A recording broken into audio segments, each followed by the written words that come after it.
সকলকে স্বাগত আমার চ্যানেল ইঞ্জিনিয়ারিং এডুকেশন অ্যান্ড ড্রয়িংয়ে।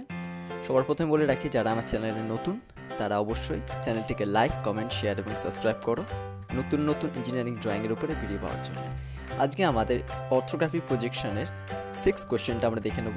তো এই যে ফিগারটা দেখতে পাচ্ছি, এর যে পিঙ্ক পোর্শনগুলো রয়েছে সেগুলো হলো ইনক্লাইন পোর্শন, অর্থাৎ সেগুলো একের থেকে বেশি ভিউতে দেখা যাবে এবং সেখানে আমরা ফ্রন্ট ভিউতে কোন কোন পোর্শনটা আসবে সেটা আমরা দেখতে পাচ্ছি।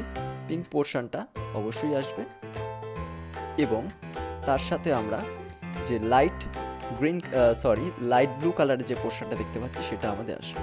এরপরে আমাদের লাইট গ্রিন এবং টপ ভিউতে আসবে আমাদের কিছুটা ইনক্লাইন পোর্শন এবং ইয়েলো পোর্শনটা আমাদের টপ ভিউতে অর্থাৎ এখানে আসবে।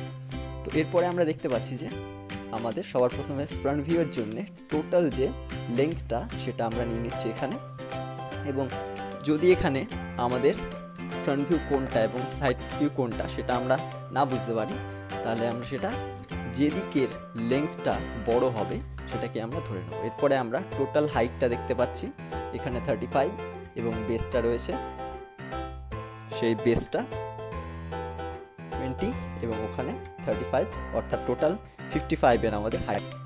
এরপরে এই 55 যে পয়েন্টটা সেখান থেকে আমরা একটি অ্যাক্সিসের হরিজন্টাল অ্যাক্সিসের প্যারালাল এবং আমরা যে 75 লাইন তার ভার্টিক্যালি আমরা দুটো প্যারালাল লাইন টেনে নিলাম।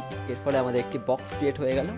আমাদের টোটাল ফ্রন্ট ভিউটা এই বক্সের মধ্যেই হবে। এরপরে আমরা টোটাল দেখতে পাচ্ছি উপর থেকে 35 এবং তারপরে আমরা প্রথমে উপর থেকে 35, টোটাল আমাদের 55টা হাইট রয়েছে। তো 35 প্রথমে উপর থেকে পয়েন্টটা নিয়ে নিলাম। এরপরে আমরা দেখতে পাচ্ছি যে এখানে 15 এবং 25 রয়েছে। তো আমরা প্রথমে বাদিক থেকে অর্থাৎ লেফট টপ কর্নার থেকে প্রথমে 15 যেমন আমরা ফিগারে দেখতে পাচ্ছি, এবং তারপরে যেরকম 25 রয়েছে 15-এর পরে 25, তো সেখানে আমরা এরপরে 25-এর মাপ নিয়ে 15-এর পর থেকে এখানে 25-এর মাপ বসিয়ে নিলাম। এরপরে আমরা যেটা করছি যে এই যে লাইনটা আমরা দেখছি এটা হলো এর প্যারালাল লাইন এবং এর সেটা 20 হাইট রয়েছে, অর্থাৎ এই যে নিচের প্রোফাইলটা পিঙ্ক প্রোফাইলটা এটা আমরা 20 হাইটে রয়েছে। তো এখানে একটি লাইনটা নিয়ে নিলাম। এরপরে আমরা এই যে লাইনগুলো রয়েছে এই লাইনটা এখান থেকে এই পর্যন্ত আসবে যদি আমরা ফ্রন্ট ভিউ থেকে দেখি, এবং নেক্সট যে লাইনটা রয়েছে এটা আমরা প্রথমে টেনে নিচ্ছি। তো আমি একবার প্রজেকশন লাইনগুলোকেও টেনে দিচ্ছি একবারে, যাতে আমাদের নেক্সট টাইম না কাটতে হয়। তো এরপরে আমরা যেটা করছি যে এই যে লাইনটা দেখা যাচ্ছে এটা প্যারালালি নামছে 50, এবং তাহলে এই লাইনটা আমাদের 15 পর্যন্ত নিচে আসবে। এবং তারপরে আমরা দেখতে পাচ্ছি 15 নিচে আসার পরে সেটা বাঁ দিকে অর্থাৎ এই দিকে 12 চলে যাচ্ছে।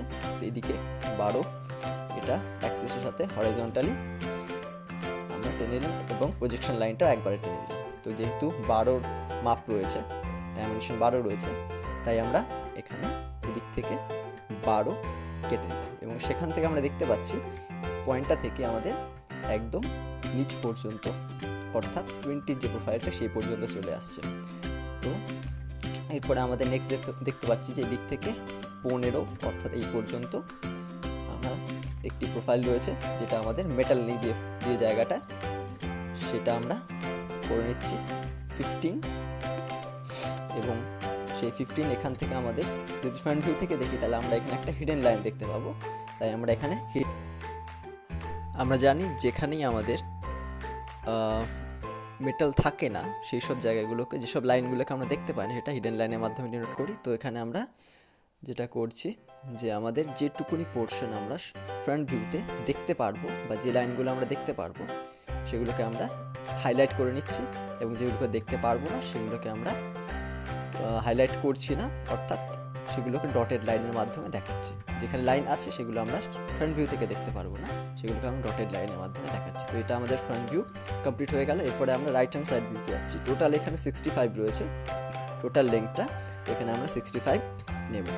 তো এখানে ডায়াগোনাল স্কেলের মাধ্যমে আমরা 65 মিলিমিটার নিয়ে নিচ্ছি। এরপরে আমরা একইভাবে প্রজেকশন লাইনটা করে নিলাম। এরপরে আমরা দেখতে পাচ্ছি এখান থেকে আমাদের 10-এর গ্যাপ রয়েছে, অর্থাৎ এখান থেকে 10-এর গ্যাপ নিব। তো আমরা এখানে নির্দিষ্টভাবে 10-এর গ্যাপ নিলাম। তো এখান থেকে 10-এর পয়েন্টটা নিয়ে নিলাম। এবং আমাদের দেখতে হবে যে আমরা একদম ডান দিক থেকে দেখতে পেলাম যে 30 এর ডিস্টেন্সে আমাদের যে সেমি সার্কেলটা রয়েছে ওর মিডল পয়েন্ট পর্যন্ত আমাদের 30 রয়েছে। তো 30 পয়েন্টটা নিলাম এবং আমরা দেখতে পাচ্ছি এখানে রেডিয়াস 10 রয়েছে, অর্থাৎ এখান থেকে ডান দিকে 10, এই পয়েন্টটা থেকে ঠিক অপোজিট দিকে 10। তাহলে আমরা ঠিক একইভাবে এদিকে এবং এদিকে দুদিকে আমরা 10 করে 20 অটোমেটিক্যালি পেয়ে যাব। তো এখানে মিডলে বসিয়ে দুদিকে আমরা 10 এবং 10 করে পয়েন্ট নিয়ে নিচ্ছি। এরপরে আমরা সেই প্রত্যেকটা লাইনকে প্রজেক্ট করে দিচ্ছি। এবারে আমরা যেটা করছি যে এখানে আমরা দেখতে পাচ্ছি যে এই প্রোফাইলটা 25 রয়েছে, তাহলে এখান থেকে আমরা 25-এর মাপ নিয়ে অর্থাৎ এই পর্যন্ত হচ্ছে। নেক্সট আমরা যেটা করছি এখান থেকে এটাকেও আমরা নিয়ে নিচ্ছি এদিকে, যেটা হলো 10-এর, এবং যে লাইনগুলো আমাদের আউটলাইন হচ্ছে সেগুলোকে হাইলাইট করে দিচ্ছি। এবং এই যে লাইনটা দেখা যাচ্ছে রাইট হ্যান্ড সাইড ভিউতে এই পয়েন্টটা পর্যন্ত আসবে, সেটা আমাদের এরকম একটা ইনক্লাইন লাইন হবে। তো এই পর্যন্তই আসবে লাইনটা,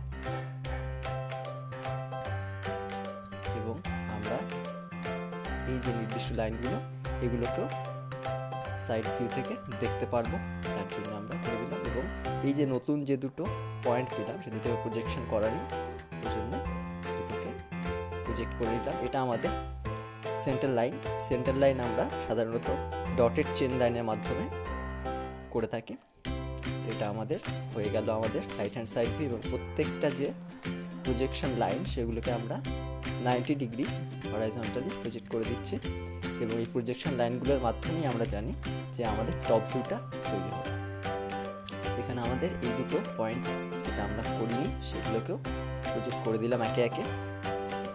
তো এখানে আমাদের টপ ভিউর জন্য নির্দিষ্ট জায়গা তৈরি হয়ে গেল। এরপরে আমরা টপ ভিউটা শুরু করছি। টপ ভিউতে আমরা ফ্রন্ট ভিউয়ের দিক দিয়েই দেখতে হয়, তাই জন্য আমাদের এই দিকের যে লাইনটা এটা পুরোটাই আসবে, তাই আমরা এদিকটা হয়ে গেল, এবং উপরের যে লাইনটা সেটাও পুরোটাই দেখতে পারবো। কিন্তু এখানে আমাদের এই জায়গায় একটু গ্যাপ থাকবে, তো সেই নির্দিষ্ট গ্যাপটা রেখে মাঝখানের যে 20-এর গ্যাপটা সেটা রেখে বাকিটা আমরা হাইলাইট করে দিচ্ছি। তো এখানে টপ ভিউতে আমরা যদি দেখি, টপ ভিউতে একটি হিডেন লাইনও আসবে, সেটা আমরা সবার শেষে করব। কিন্তু আমাদের ফ্রন্ট ভিউতেও একটা হিডেন লাইন ছিল, এখানে আমাদের টপ ভিউতেও একটা হিডেন লাইন থাকবে এবং একটি সেমি সার্কেল থাকবে, যেটা আমরা অলরেডি দেখতে পাচ্ছি। তো এখানে আমাদের এই লাইনগুলো দেখা যাবে। এরপরে যদি আমরা দেখি, তো এখানে আমরা দেখতে পাচ্ছি রেডিয়াস 10-এর, এবং আমরা এই যে সেমি সার্কেলটাকে যদি আমরা ভালোভাবে দেখি তাহলে আমাদের টোটাল রয়েছে 15, তাহলে 10 যদি রেডিয়াস হয় আমাদের এইটুকুনি পোর্শন 5-এর রয়েছে। তো এখানে আমরা যেটা করছি যে এখানে আমরা সেন্টার লাইনটা টেনে দিচ্ছি এবং এরপরে উপরে সেটাকে প্রজেক্ট করে দিচ্ছি, যেটা আমরা আগে করতে ভুলে গিয়েছিলাম। তো এরপরে আমরা যেটা করছি যে এই যে লাইনটা আমরা দেখতে পাচ্ছি যে 15 পর্যন্ত যাচ্ছে, তো আমরা এখান থেকে এই যে প্রজেকশন লাইনটা উঠেছে এবং এখান থেকে লাইনটা এই পর্যন্ত যাবে। তো এটা আমাদের করতে করতে আমরা বুঝতে পারবো যে কোন প্রজেকশন লাইন পর্যন্ত আমরা নিয়ে, এরপরে দেখবো এটা প্যারালালি আইসোমেট্রিক লাইন হয়ে গেছে। তো এখানে আমরা এই পর্যন্ত নিয়ে যাচ্ছি এবং ওখান থেকে দেখতে পাচ্ছি যে এটা সোজা উপরের দিকে একদম বর্ডার লাইন পর্যন্ত গেছে। তো এখানে এটা হয়ে যাচ্ছে আমাদের। তারপরে এটা নিচে এই যে 15-এর পোর্শন সেই পর্যন্ত এসেছে। এরপর এটা বাঁদিকে 12 মিলিমিটার পর্যন্ত গেছে এবং বাঁদিকে 12 যাওয়ার পরে সেটা স্ট্রেট নিচের যে 20 লাইনটা সেই লাইনটা পর্যন্ত এসে মিক্স হয়েছে। তো নেক্সট আমরা যেটা দেখতে পাচ্ছি যে আমাদের এই যে পোর্শনটা, এখানে আমাদের মিডল পয়েন্টটা হবে এটা, কারণ ওখানে আমাদের 5-এর একটা গ্যাপ আছে। তো আমরা সেমি সার্কেলটা এই পয়েন্টটায় বসিয়ে নির্দিষ্ট যে 10-এর রেডিয়াস সেটা নিয়ে দেখে ফেললাম। এরপর এই যে দুটো পোর্শন, এটা 5-এর, অর্থাৎ এদিকেও 5 স্ট্রেট লাইন এবং এদিকেও 5 স্ট্রেট লাইন, এইভাবে আমাদের হয়ে গেল। এরপরে আমরা নেক্সট যেটা দেখতে পাচ্ছি যে আমাদের একটি হিডেন লাইনও হবে এখানে। তো সেই হিডেন লাইনটাই আমরা এখানে দেখতে পাচ্ছি যে এই লাইন বরাবরই দেখা যাবে। তো আমরা একে একে হিডেন লাইনটা করে নেব, এর ফলে আমাদের এটা কমপ্লিট হয়ে যাবে। তো আশা করি তোমাদের ভালো লেগেছে। যদি ভালো লেগে থাকে অবশ্যই আমার চ্যানেলটিকে সাবস্ক্রাইব করো এবং লাইক কমেন্ট শেয়ার করে অবশ্যই শেয়ার করো। Thank you.